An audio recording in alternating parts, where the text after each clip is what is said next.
नमस्कार, जय हिंद, वंदे मातरम। एग्रीडोज बाय पीके में आपका स्वागत है और मैं प्रदीप कुमार चौटाला। आज अपने बात करेंगे चारे वाली फसलों के बारे में। इससे पहले की वीडियो में अपने चारे वाली फसल बरसीम के बारे में बात कर चुके हैं, जिसका लिंक आपको वीडियो के डिस्क्रिप्शन में मिल जाएगा। आज अपने बात करेंगे नेक्स्ट चारे वाली फसल रिजका के बारे में। इसी के साथ अपने पशुओं के आहार निर्धारण, पशुओं में आयु ज्ञात करना, ऐसे समस्त वीडियो के बारे में चर्चा कर चुके हैं। उन सभी के लिंक भी आपको इस वीडियो के डिस्क्रिप्शन में मिल जाएंगे। आज अपने बात करेंगे चारे वाली फसल रिजका के बारे में, यानी रिजका कैसी फसल है, कैसे कैसे इससे प्रोटीन मिलता है, कैसे पाचन क्षमता होती है, क्या क्या चीजें रिजके से संबंधित है, उन सभी के बारे में, कैसी जलवायु है, तो वो सारी बातें अपने रिजके के बारे में संबंधित पढ़ेंगे। अरे बोलो हाँ। तो चलिए शुरू करते हैं रिजका की फसल और उससे संबंधित महत्वपूर्ण जानकारियां। तो देखो, अपने बात करें राजा रिजका की फसल के बारे में, यानी रिजका क्या है, रिजका से संबंधित महत्वपूर्ण सारी की सारी बातें रिजके की फसल के बारे में। तो चलो देखो, अपने स्टार्टिंग से स्टार्ट करेंगे कि सबसे पहले तो अपने बोटनिकल नेम से स्टार्ट करते हैं। कहां से? वानस्पतिक नाम। तो चलो अपने यहां से स्टार्ट करते हैं वानस्पतिक नाम से। वानस्पतिक नाम क्या है, यानी बोटनिकल नेम क्या है? बोटनिकल नेम क्या है इसका? बोटनिकल नेम रिजके का क्या होता है राजा? मेडिकागो, मेडिकागो सेटाइवा। क्या होता है बोलो? मेडिकागो सेटाइवा। और इससे पहले जो अपने बरसीम पढ़ी थी, बरसीम का क्या होता है? ट्राइफोलियम अलेक्जेंड्रियम। और तब अपने ये बात भी की थी, ट्राइफोलियम मतलब तीन पत्तियां। बरसीम का नाम इसलिए होता है, तीन ही पत्ती होती थी और तीन पत्ती पाई जाती है, इस कारण उसको ट्राइफोलियम कहते हैं ना। रिजके का बोटनिकल नेम क्या होता है राजा? मेडिकागो सेटाइवा। इसके साथ अगर इसकी फैमिली की बात करें, सॉरी रिजके की फैमिली, देखो यह भी लेग्यूमिनेसी फैमिली का है।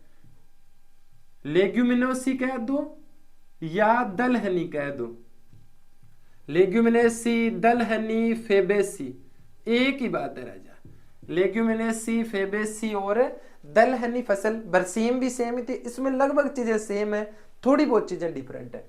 लेग्यूमिनेसी फैमिली का है। दूसरी बात क्या है, नाम क्या है इसका? मेडिकागो सेटाइवा। अच्छा, इसके बाद अगर अपने बात करें रिजका से संबंधित, रिजका की अगर बात करें अपने गुणसूत्रों की संख्या, किसकी बात करें? गुणसूत्र, क्रोमोसोम। अगर रिजका में गुणसूत्रों की बात की जाए राजा, तो 2n बराबर 16 क्रोमोसोम है। 2n बराबर कितने होते हैं? 16। 16 गुणसूत्र पाए जाते हैं किसमें? रिजका के अंदर। इसी के साथ प्रोटीन की बात की जाए रिजका में, प्रोटीन, प्रोटीन रिजका में होता है राजा, जो क्रूड प्रोटीन है वो 15 से 20% क्या पाया जाता है? प्रोटीन पाया जाता है। समझ की बात है ना? प्रोटीन कितना पाया जाता है रिजका में? 15 से 20%। और गुणसूत्रों की संख्या कितनी है बोलो? 16 है। ये तो नॉर्मल बातें हैं इससे संबंधित, यानी मेडिकागो सेटाइवा इसका बोटनिकल नेम है। फैमिली क्या है? लेग्यूमिनेसी है या फेबेसी, दलहनी, तीनों नाम एक ही होते हैं। और लेग्यूमिनेसी का हो गया तो मतलब प्रोटीन तो है ही। तो 15 से 20% के आसपास प्रोटीन है। क्रोमोसोम की संख्या कितनी होती है बोलो? 16 क्रोमोसोम की संख्या इसमें होती है। इसके साथ देखो, अगर अपने बात की जाए रिजका की, तो महत्वपूर्ण बात क्या है? रिजका की खेती सर्वप्रथम अगर बात की जाए, सर्वप्रथम रिजका की खेती विश्व में कहां की गई और भारत में कहां गई? विश्व में सर्वप्रथम, विश्व में सर्वप्रथम रिजका ईरान में उगाया गया। कहां पर? ईरान में, ईरान में, ठीक है। और भारत में, कोमा, भारत में यूपी में उगाया गया। समझ गए बात क्या? हाँ। तो रिजका अपने देखो, सबसे पहले अगर पूरे विश्व के अंदर रिजके की बात की जाए तो कहां उगाया गया बोलो भाई? हाँ, ईरान के अंदर उगाया गया, पूरे वर्ल्ड के अंदर बात की जाए। और अगर अपने बात की जाए भारत में, तो भारत में कहां उगाया गया? यूपी के अंदर अपने सबसे ज्यादा रिजका उगाया गया। इसी के साथ और देखो राजा, नोट ही है, रिजके में रिजके में सेपोनिन रसायन पाया जाता है, रसायन पाया जाता है। इसलिए इसे ग्याभिन्न गाय को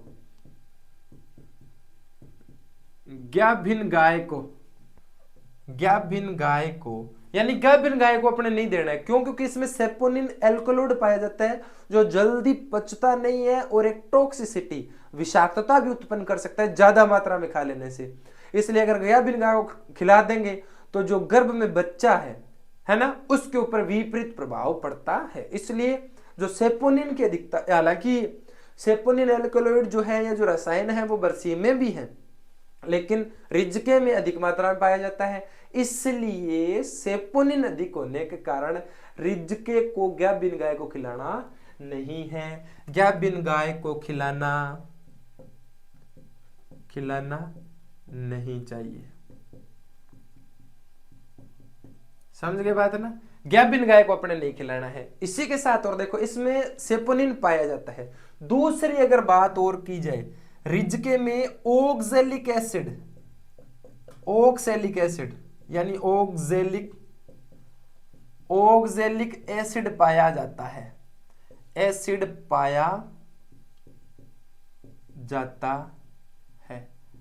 ओक्सैलिक एसिड पाया जाता है। इस कारण अधिक मात्रा में खा लेने पर,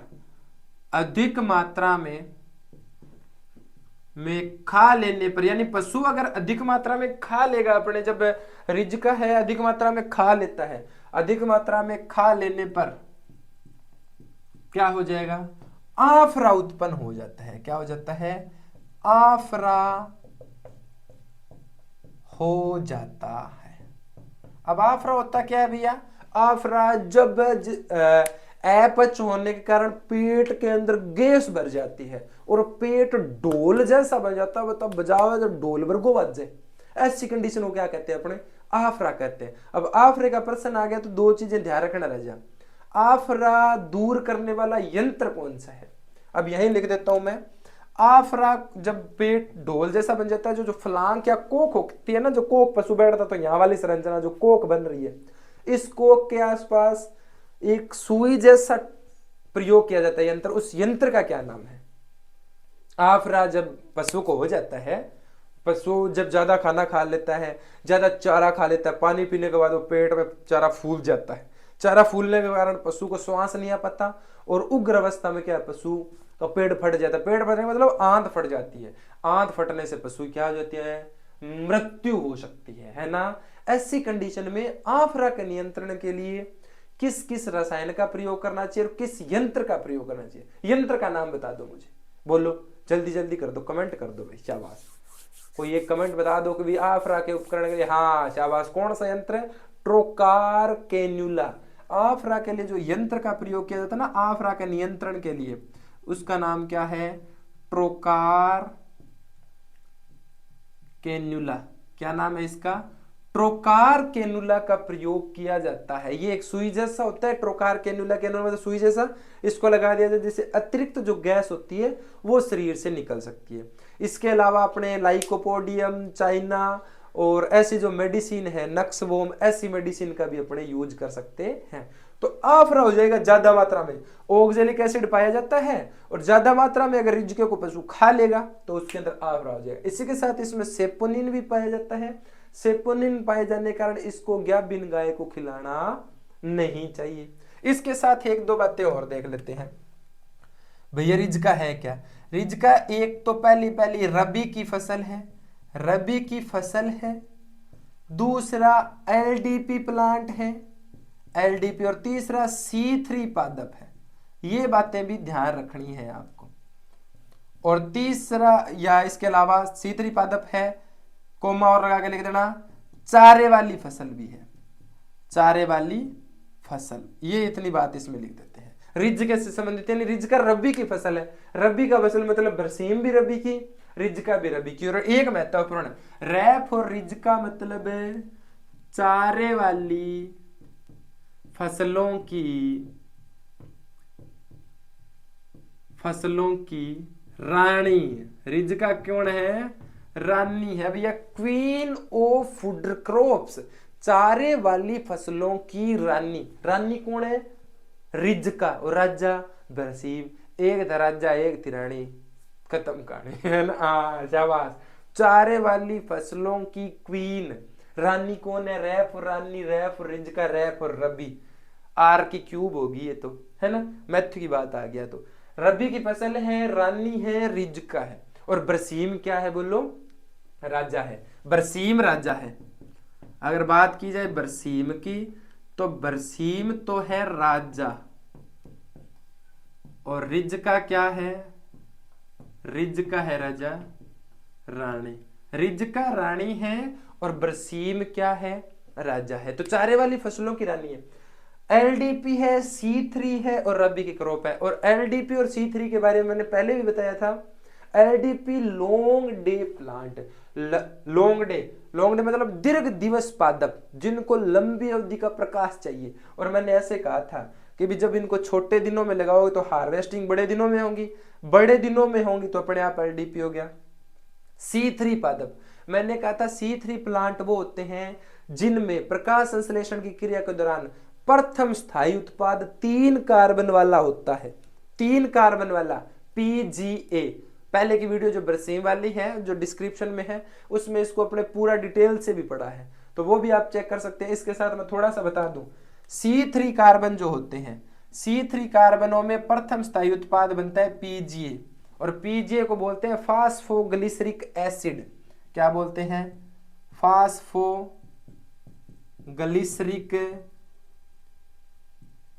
फास्फोग्लिसरिक एसिड। 3 कार्बन वाला जो प्रथम स्थायी उत्पाद बनता है जिन पादपों में, वो सारे पादप क्या होते हैं? C3 पादप है। अब बरसीम C3 है, रिज्का C3 है। ऐसे C4 प्लांट होते हैं, जैसे मक्का है, गन्ना है ना, वो C4, उनमें 4 कार्बन वाला बनता है। 4 कार्बन वाला कौन सा? ओक्जेलो एसिटिक एसिड। 4 कार्बन वाला ओक्जेलो एसिटिक एसिड बनता है तो वो C4 है। 3 कार्बन वाला PGA बन रहा है, PGA बन रहा है, तो ये फास्फोग्लिसरिक एसिड है। समझ गए ना बात? तो फास्फोग्लिसरिक एसिड बन रहा है 3 कार्बन वाला, 4 कार्बन वाला ओक्जेलो एसिटिक एसिड बन रहा है, तो वो C4 प्लांट है।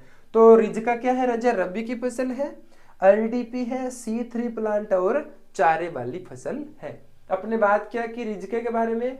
रिज्का चारे वाली फसल होने के साथ साथ चारे वाली फसलों की रानी है। मेडिकागो सटाइवा इसका बोटनिकल नेम है। इसी के साथ फैमिली इसकी लेग्यूमिनेसी है। गुणसूत्रों की संख्या इसमें 16 है और प्रोटीन की मात्रा 15 से 20% है। इसके अलावा विश्व में सर्वाधिक या सबसे पहले जो लगाया गया रिज्का वो ईरान में लगाया गया, और भारत में सबसे यूपी के अंदर लगाया गया। इसके अलावा एक और बात, राजस्थान में रिज्का किस ऋतु में सबसे ज्यादा लगाया जाता है? वो शरद में, अभी बात करेंगे। इसी के साथ इसमें 2 प्रकार के रसायन पाए जाते हैं, एक है सेपोनिन राजा, और दूसरा कौन सा है? सेपोनिन, जिसके कारण मतलब गाभिन गाय को नहीं देना चाहिए, और दूसरा अपना ओक्जेलिक एसिड, जिससे पशुओं में क्या होता है? आफरा आ जाता है। और आफरे की स्थिति के अंदर अपने पशुओं में ट्रोकार कैनुला यंत्र का प्रयोग करना चाहिए, जिससे आफरे में क्या किया जा सकता है? राहत मिलती है। इसके अलावा लाइकोपोडियम, चाइना और नक्सवॉर्म जैसी जो मेडिसिन है वो भी प्रयोग कर सकते हैं। यह रबी की फसल है। इसके अलावा एलडीपी, C3 और क्या है? चारे वाली फसल है। C3 मतलब 3 कार्बन वाला पहला स्थायी प्रोडक्ट इनमें बनता है, फास्फोग्लिसरिक एसिड। ये कुछ सामान्य बातें हैं, है ना। तो इन सामान्य बातों को जल्दी से लिख लो, फिर आगे और डिटेल से इसमें जो जो बिंदु है वो लिख लो, जल्दी से लिख दो राजा। हाँ, तो अब अपने बात करेंगे रिज्के से संबंधित अन्य और महत्वपूर्ण बातें। देखो अभी तक तो अपने क्या क्या बात कर ली? अभी तक तो अपने रिज्के से संबंधित क्या क्या बात कर ली? रिज्के का अपनों ने बोटनिकल नेम पढ़ लिया राजा, उसकी अपनों ने फैमिली पढ़ लिया ना, फैमिली पढ़ ली, ठीक है। इसके अंदर अपने गुणसूत्र पढ़ लिया, यानी क्रोमोसोम कितने हैं, गुणसूत्र पढ़ लिए। और इसके अलावा क्या पढ़ ली? इसमें पाई जाने वाली प्रोटीन पढ़ ली, है ना। इसका ओरिजिन, उत्पत्ति स्थल भी पढ़ लिया ना, उत्पत्ति स्थल। अच्छा हाँ, उत्पत्ति स्थल नहीं बताया था ना, चलो देख लो। उत्पत्ति स्थल कौन सा होता है इसका? रिज्के का उत्पत्ति स्थल है राजा दक्षिणी पश्चिमी एशिया। कौन सा है? दक्षिणी पश्चिमी क्या है, एशिया उत्पत्ति स्थल है। इसी के साथ बीज अंकुरण, बीज अंकुरण कैसा है इसके अंदर, बीज अंकुरण होता है राजा हाइपोजियल प्रकार का। कैसा होता है, हाइपोजियल। देखो अंकुरण अगर बीजों की बात की जाए तो बीज अंकुरण दो प्रकार का होता है राजा, एक एपीजियल और एक होता है हाइपोजियल। हाइपो का मतलब अधोभूमिक, भूमि के नीचे अंकुरण होकर केवल कोटलीडीन्स अंदर रह जाएंगे, बीज पत्र केवल पत्ती पत्ती बाहर आएगी। और एक होता है एपीजियल, ऊपरी भूमिक, जब पत्ती निकलेगी ना तो बीज उसके ऊपर चिपका हुआ सा बाहर निकलेगा, वो कैसा होता है, एपीजियल होता है। ठीक है, बीज अंकुरण कैसा होता है, इसमें एपीजियल प्रकार का, सॉरी हाइपोजियल प्रकार का बीज अंकुरण होता है। इसको ऐसे समझ सकते हैं राजा, जैसे मान लीजिए अपने जो सीड होगा ना, ये वाला अगर सीड बात की जाए और इसके अंदर पत्ती होगी, तो जो अंकुरण होने के बाद ये पत्तियां और बीज वाला कोट साथ ही आ जाए, वो तो होता है एपीजियल, ऊपरी भूमि का। और जब ये केवल बीज सीड कोट है, वो सीड कोट भूमि में रह जाए और इससे निकल के पत्ती बाहर आ जाए, इसको क्या कहते हैं अपने, इसको बोलते हैं हाइपोजियल। सीड कोट यहाँ रह जाएगा और ये बाहर निकल जाएगा। समझ के बात है ना। तो एपीजियल और हाइपोजियल की व्यवस्था ऐसी बनती है। तो बीज अंकुरण हो गया। अब अपने बात करते हैं इसके अंदर सिंचाई कैसी करनी चाहिए, बीज दर क्या है, जलवायु क्या है, खाद उर्वरक मृदा कटाई, सारी बातें अपने बातें करते हैं। तो देखो सबसे पहले अपने बात कर रहे हैं राजा इसके बारे में, जलवायु के बारे में। किसके बारे में, जलवायु, जल व वायु का मिश्रण जलवायु है ना। एक तो होता है वेदर, एक होता है क्लाइमेट। अपने बात करते हैं ना weather a changeable condition of environment is called weather. वातावरण की बदलती घटनाओं को मौसम कहते हैं। और दीर्घकालिक घटनाओं के आगे क्या होती है, जलवायु। शुष्क जलवायु है, पहाड़ी क्षेत्रों में अपने पढ़ते हैं शीतकालीन है ना जलवायु है, तो वो उस हिसाब से होता है, लंबा समय होता है ना। ये चीजें इसमें आ जाती है एपीजियल और हाइपोजियल के अंदर। समझ के बात। चलो देखो जलवायु अब अपने बात ही कर ली। कैसी फसल है, रबी की फसल है। रबी की फसल है तो जलवायु कैसी चाहिए, शीतकालीन। कैसी जलवायु चाहिए, शीतकालीन। प्लांट कैसा है वैसे, LDP C3 है ना। अब इसके बाद देखो सर्द और गर्म दोनों के अंदर भी हालांकि लगाया जा सकता है। गर्मियों में टेम्परेचर और सर्दियों में, इन दोनों के अंदर अपने लगा सकते हैं। लेकिन एक बात अगर बात की जाए राजस्थान में कौन सी ऋतु में, शरद ऋतु में बरसीम लगाते हैं। किस ऋतु में, शरद ऋतु में। तो टेम्परेचर कितना है, टेम्परेचर अपने 6.5 डिग्री सेल्सियस तक टेम्परेचर, न्यूनतम जो टेम्परेचर है 6.5 डिग्री सेल्सियस अपने सहन कर सकता है। यहां गर्मियों में कितना, अधिकतम 48 डिग्री सेल्सियस टेम्परेचर तक। कोई बाजी का मस्त था, कोई टेंशन को नहीं। समझिए बात ना। गर्मियों में 48 डिग्री तक, सर्दियों में 6.5 डिग्री सेल्सियस तक, कोई दिक्कत नहीं है दूर दूर तक। अरे हाँ शाबाश। तो ये तो हो गया जलवायु। अभी किस जलवायु में लगाया सकता है, पेपर में प्रश्न कौन सा है, राजस्थान में किस ऋतु के लिए, तो सर्द ऋतु के लिए। सर्द ऋतु लगते ही LDP प्लांट बन जाएगा है ना। और ग्रीष्म ऋतु के अंदर करके करेंगे तो फिर शॉर्ट डे बन जाएगा, अपने आप सीधा ऑब्वियस बात है। ठीक है राजा। जलवायु के बाद अगर बात की जाए मृदा की, मृदा वही अपने बात करते हैं। मृदा हमेशा ये रहती है दोमट, जिसका pH मान 6.5 से 7.5, जीवाश्म युक्त,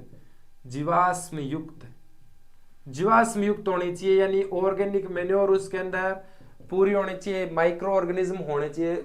ये इतनी बात आती है मृदा के बारे में। ठीक है, अपने पास जलवायु आ गई, मिट्टी होगी। अब अपने बात आती है कभी बीज कितो गिरा। देखो फिर लो फिर चक्को भाई जी कत्ती टेम लगाने की जरूरत को नहीं है। आलो बीज दर। बीज दर दो प्रकार से अपने करेंगे। अगर अपने छिड़काव कर रहे हैं राजा, छिड़काव कर रहे हैं तब तो चाहिए 20 से 25 किलोग्राम प्रति हेक्टेयर। और अगर ड्रिलिंग कर रहे हैं, बुवाई या कह दो ड्रिलिंग कर रहे हैं तो इसका 10% कम, यानी 15 किलोग्राम प्रति हेक्टेयर। ये बीज आ गया 20 से 25 किलोग्राम और 15 किलोग्राम प्रति हेक्टेयर के हिसाब से क्या कर देना चाहिए, अपने बीज की आवश्यकता पड़ती है। चलो ठीक है जी। अब थे कह दियो बीज पड़ गयो जी, तो फिर बीज उपचार भी तो करना है। बीज उपचार अब देखो बीज उपचार। बीज उपचार के अंदर सबसे पहले खरपतवार हेतु, खरपतवार हेतु। अब मैं आपको बता दूं मुख्य खरपतवार कौन सा हिस्सा, खरपतवार हेतु सबसे पहले अगर बात की अमर बेल मुख्य खरपतवार। कैसा खरपतवार है? मुख्य, मेन वीड है ये। रिजके का मुख्य खरपतवार अमर बेल। बरसीम का मुख्य खरपतवार कौन सा होता है? कासनी। कौन सा? कासनी। अमर बेल होती है कसकुट्टा स्पीसीज। अमर बेल का क्या नाम होता है? कसगेकुट्टा स्पीसीज ने, तो क्या बनेगी? कसकुट्टा स्पीसीज। अमर बेल मुख्य खरपतवार है। इसके लिए अपने क्या करना है? 2% नमक के घोल से, नमक के घोल से बीज उपचार करना है। क्या करना है? 2% नमक के घोल में जैसे रिजके के बीज अपने डाल दे। अरे बोलो रे हाँ आशा, ये ढीला ना रे करो दे। हाँ जोश, शाबाश, बहुत बढ़िया। 2% नमक के घोल में बीजों को जैसे डालेंगे तो जो हल्के हल्के बीज है, अब अमरवेल के बीज हल्के हैं, रिजके के जो मृत बीज हल्के हैं वो सारे ऊपर आ जाएंगे, भारी बीज डूब जाएंगे। हल्के बीजों को उठा के बाहर फेंकेंगे, जो मेन बीज है वो बच जाएंगे। तो अमरवेल के नियंत्रण हेतु 2% नमक के घोल का अपने को प्रयोग करना चाहिए अमरवेल कसकुट्टा स्पीसीज के। इसी के साथ एक बात साथ साथ लिख दूं मैं, खरपतवार नियंत्रण। खरपतवार नियंत्रण, खरपतवार नियंत्रण के लिए क्या करना है आपको? 1 kg पेंडिमेथिलिन, पेंडिमेथिलिन 1 किलोग्राम पेंडिमेथिलिन पर हेक्टेयर की दर से छिड़काव करना चाहिए बुआई के बाद। कब करना चाहिए? बुआई के बाद। लेकिन मुख्य बात, लेकिन अंकुरण से पहले, लेकिन अंकुरण से पहले। अब ये पेंडिमेथिलिन का प्रयोग तो कर देंगे, बुआई के बाद करना है। कब? लेकिन बीज उग ना जाए, उगना बाद फिर क्या करो, समझ के बात ना। अंकुरण से पहले जब भूमि को उपचारित कर देंगे ना, तो जैसे ही अमरबेल के इनकी व्यवस्थाएं जुड़ेगी, जुड़ती खत्म कहानी सारी के सारे। जो उनके प्रतान हैं, जो मृदा में पड़े हुए हैं, वो साथ साथ ही क्या हो जाएंगे? नष्ट हो जाएंगे। तो पेंडिमेथिलिन का 1 हेक्टेयर की दर से अपने छिड़काव करना है बुआई के बाद और अंकुरण से पहले। अंकुरण से पहले कर देंगे तो पूरा का पूरा ये खरपतवार रहित हो जाएगा। खरपतवारों के नियंत्रण है तो ये बात आ जाती है। और अमरबेल के लिए अपने क्या करना है? 2% नमक के घोल का प्रयोग करना है। ठीक है जी। अब थे कह दियो जी बीज दर भी आ गई, बीज उपचार भी कर दियो, उन्नतशील किस्में तो बताओ। तो अब बता दे बाजी, टेंशन क्या मिलवा। देखो थे अब आ गई उन्नतशील किस्में, इंप्रूव्ड वैरायटी। उन्नतशील किस्में, किस्में मतलब इसमें रिजके में उन्नतशील किस्में देखो कौन कौन सी रह जा। आनंद फर्स्ट है, वो कहा नहीं आनंद आयो कोनी का।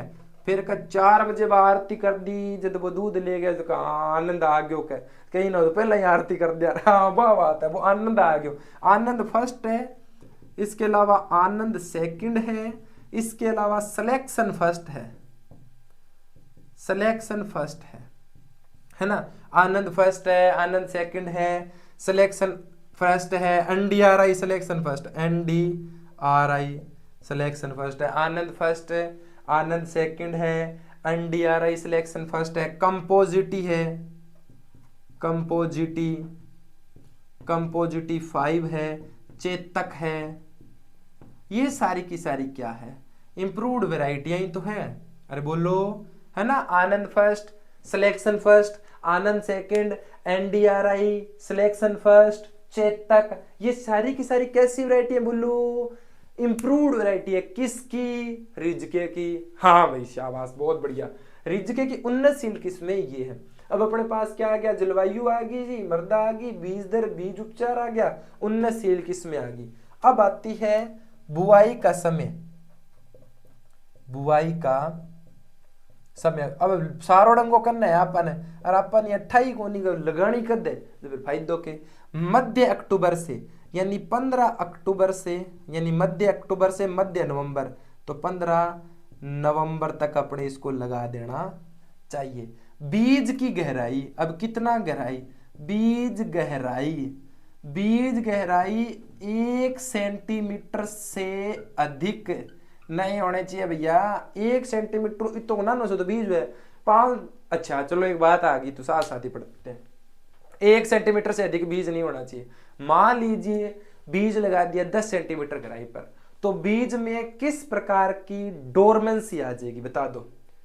बीजों को आवश्यकता से अधिक गहराई पर लगाने पर किस प्रकार की सुषुप्त अवस्था उत्पन्न होती है, बोलो। अरे बोल जाओ रे। हाँ कौन सी? बलकृत सुषुप्त अवस्था, फोर्स डोरमेंसी। जब बीज को अपने आवश्यकता से अधिक, जैसे मान लीजिए बीज लगाना तो यहां था, लगा यहां दिया, अब इस पे मिट्टी आ गई, अब इस पे मिट्टी आ गई तो बल लग गया ना, इसको बोलते हैं फोर्स या इनफोर्स डोरमेंसी। इसको बलकृत सुषुप्त अवस्था कहते हैं। क्या कहते हैं? बलकृत, बल से उत्पन्न, बलकृत सुषुप्त अवस्था कहते हैं। तो 1 सेंटीमीटर से ज्यादा गहराई पे नहीं लगाना है। 15 अक्टूबर से 15 नवंबर के मध्य में इसको अपने लगाना है। देखो बोटनिकल ने मेडिका गोस्टाइवा फैमिली लेग्यूमिनेसी 2n बराबर कितने 16 गुणसूत्र 15 से 20। उत्पत्ति दक्षिणी पश्चिमी एशिया। अंकुरण होता है हाइपोजियल। सबसे पहले ईरान में लगाया गया, भारत में यूपी में लगाया गया, राजस्थान के अंदर शरद ऋतु में लगाया जाता है। इसके बाद अब इसमें अपने बात कर ली, इसमें सेपोनिन नाम का रसायन पाया जाता है। इसी के साथ इसमें ऑक्जेलिक एसिड पाया जाता है। यह C3LDP शीत ऋतु का प्लांट है। जलवायु में अपने बात कर ली, टेम्परेचर अधिकतम 48 डिग्री तक, न्यूनतम 6.5 डिग्री। सर्द ऋतुओं के अंदर अपने टेम्परेचर होना चाहिए। मिट्टी अच्छे जल निकास युक्त, जीवाश्म युक्त, दोमट मृदा होनी चाहिए। मिट्टी के बाद अपने बात कर ली बीज दर 20 से 25-15 किलोग्राम, है ना। इसके साथ बीज को गहराई कितनी होनी चाहिए? 1 सेंटीमीटर से ज्यादा नहीं होनी चाहिए। उन्नतशील किस्मों में आनंद फर्स्ट है, आनंद सेकंड है, NDRI सिलेक्शन फर्स्ट है, कंपोजिट है, चेतक है ना, कंपोजिट 5 चेतक है। ये बात होगी। अमरबेल इसका मुख्य खरपतवार होता है। इसके बचाव के लिए 2% नमक के घोल से अपने को उपचारित करना चाहिए। बीजों को 2%, मिनिमम 2% अपने नमक के घोल से बीजों को उपचारित करेंगे। समझ गए बात है ना। ये महत्वपूर्ण बातें आ गई जलवायु संबंधित। अब अपने बीज की बुआई का समय कर दिया, बीज दर होगी, गहराई होगी, सारा काम हो गया। अब बात आती है उपज कितनी होती है, कटाई कितनी होती है, और कटाई कब कब करनी चाहिए, कितनी कटाई करनी चाहिए। तो देखो राजा, चलो ये कर लेते हैं। इससे पहले 2-3 और बातें बता देते। देखो कटाई कब करनी चाहिए, ये बात यहां लिख देते हैं। कटाई, कटाई कब करनी चाहिए? प्रथम जो कटाई है,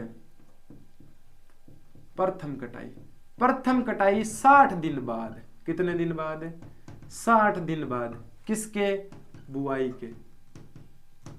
बुआई के, बुआई के 60 दिन बाद क्या कर देनी चाहिए? कटाई कर देनी चाहिए। ठीक है ना। बुआई जब अपने कर दी अक्टूबर में, अक्टूबर 60 दिन मतलब 2 महीना बाद कटाई चालू हो जाती है। ठीक है, 60 दिन बाद अपने को प्रथम कटाई कर देनी चाहिए। ठीक है, तो उपज कितनी हो जाएगी? उपज होती है 700 से 1000 क्विंटल उपज। उपज दिखाई दे रही है तो बता देना, नहीं दिखाई दे रही तो भी बता देना, अपने स्क्रीन पे ऐसे ऐड करवा देंगे। उपज देख लो राजा, 700 से 1000 क्विंटल, 700 से 1000 क्विंटल प्रति हेक्टेयर, 700 से 1000 क्विंटल प्रति हेक्टेयर। और 7 से 9 कटाइयां, 7 से 9 कटाइयां की जाती है। 7 से 9 कटाई अपने करेंगे और उपज कितनी हो जाती है? 700 से 1000 क्विंटल प्रति हेक्टेयर होती है। इसी के साथ 2 बातें, जब बात चाल ही रगड़ी रखो। अच्छा, इसमें पीलापन, पीलापन, रिजके में पीलापन, बोरोन की कमी। किसकी कमी? बोरोन की कमी। ब्लैक बोर्ड में भर दिया पखानो छोटा ही कोनी। पीलापन बोरोन की कमी के कारण होता है। और हरिमाहीनता, हरिमाहीनता, हरिमाहीनता होती है आयरन की कमी के कारण। किसके कारण है? आयरन। हरिमाहीनता होती है आयरन की कमी के कारण।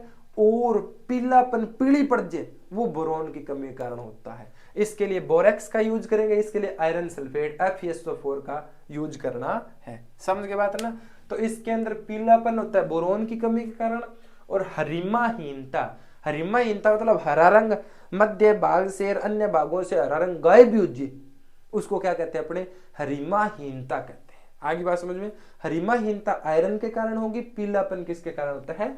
बोरोन की कमी के कारण होता है। ये देखो, और पीलापन और जो हरिमाहीनता होती है किसके कारण आती है, बोरोन की कमी के कारण आ जाती है। उपज अपनों ने बात कर ली 700 से 1000 क्विंटल प्रति हेक्टेयर है। 7 से 9 कटाइयां की जाती है। प्रथम जो कटाई है वो कब करनी चाहिए, 60 दिन बाद बुआई के। बुआई के 60 दिन बाद अपने प्रथम कटाई कर देते हैं। किस में बोलो, बरसीम में नहीं करते, रिजका में करते हैं। बरसीम तो कल पड़ी थी अपने, है ना, रिजका में करते हैं। अच्छा एक चीज और मनोवैज्ञानिक बात बता देता हूँ साथ साथ ही। जैसे अब अपन रिजका पढ़ा रहे हैं, अचानक मुंह से बरसीम निकल रहे हैं, इसको मनोविज्ञान की भाषा में अधिगम में बाधा कहते हैं। कोई चीज जब अपने एक फ्लो के अंदर पढ़ते जा रहे हैं, उसके अंदर दूसरी चीज ऐड करते हैं, तो इसको अधिगम में बाधा कहते हैं, बेरियर्स इन लर्निंग, है ना। कभी कभी अब जैसे मान लीजिए 2024 आ गया, कभी कभी आप डेट लिखते हो 1/1/2000 फिर 23 लिख देते हो, ये भी अधिगम में बाधा ही है ना, वो चीज ऐसे रहती है।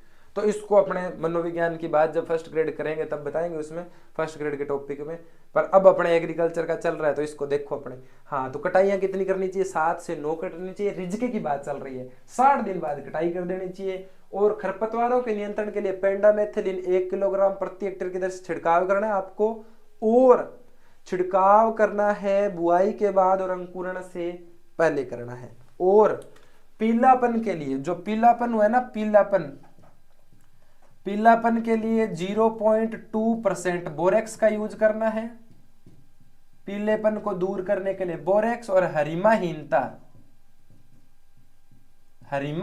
के लिए आपको क्या करना है, 0.5% FeSO4 फेरस सल्फेट का यूज करना है। तो हरिमाहीनता आती है आयरन के कारण, आयरन Fe तो होता है, Fe होता है आयरन, और पीलापन होता है बोरॉन की कमी के कारण, बोरॉन के कारण।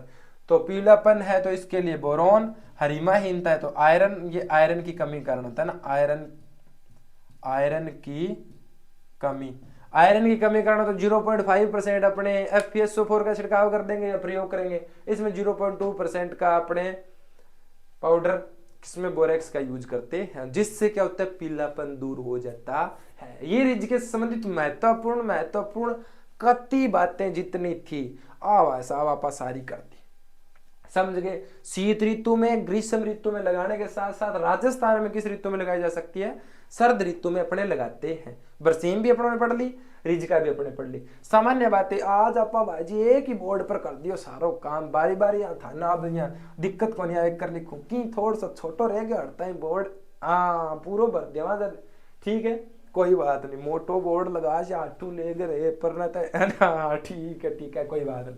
रिजका देखो, उत्पत्ति स्थल, फैमिली, गुणसूत्र बात होगी, जलवायु, देखो सीक्वेंस से चलेंगे तो सारी बातें याद रहती है। आप इसको ऐसे रखो जी, भूलना कैसे, भूलते क्यों। जलवायु के बाद आप सोचा करो, जलवायु मिल गई, अब लगाएं कहाँ मिट्टी में, कितनी मात्रा में लगाएं, तो बीज आ गया, कब लगाएं, ऋतु आ गई, क्या लगाएं, उन्नतशील किस्म आ गई, उन्नतशील किस्म आ गई, लग गई सारी, सिंचाई होगी। सर्दियों में वही बात है, 15 से 20 दिनों के अंतराल पर सिंचाई कर देनी चाहिए अपने, है ना। सिंचाई आ गई, सिंचाई के बाद अब फसल पक के तैयार होगी तो कटाई करनी है। उपज कितनी है, बस कीट रोग क्या है और खरपतवार कौन से हैं, तो अपने मुख्य खरपतवार है तो अम्रबेल अपनों ने कर दी। बरसीम के अंदर अपनों ने पढ़ा था, उसके अंदर कौन सा था, कासनी था, कासनी उसमें मुख्य था, इसके अंदर कौन सा है, अम्रबेल है। अम्रबेल के लिए अपनों ने कह दिया बीजों में 2% नमक के घोल का प्रयोग करना चाहिए, उसमें अपने 5% पढ़ रहे थे, है ना, किसमें, बरसीम में 5%, ठीक है, 2% नमक के घोल का प्रयोग किया और भाई साहब रिजके की फसल हुई तैयार, कति जमा मैं को यहाँ शानदार, है ना। तो ये है रिजके से संबंधित महत्वपूर्ण सारी बातें, मैं को ठेड़ता ही एड्यू लेके चोटी तई, समझ गए ना। इसके बढ़िया नोट्स बना लेने हैं, शानदार से, बिल्कुल कहीं कोई दुराई नहीं आनी चाहिए, नहीं दिक्कत आनी चाहिए, सुंदर सुंदर लिखो, मेन बातें लिखनी है अपने को। जलवायु में ऐसा नहीं लिखना है, रिजके को रबी की फसल लगाने के लिए रबी की ऋतु, ऐसे नहीं लिखना है भैया, शॉर्ट नोट्स बनाने हैं।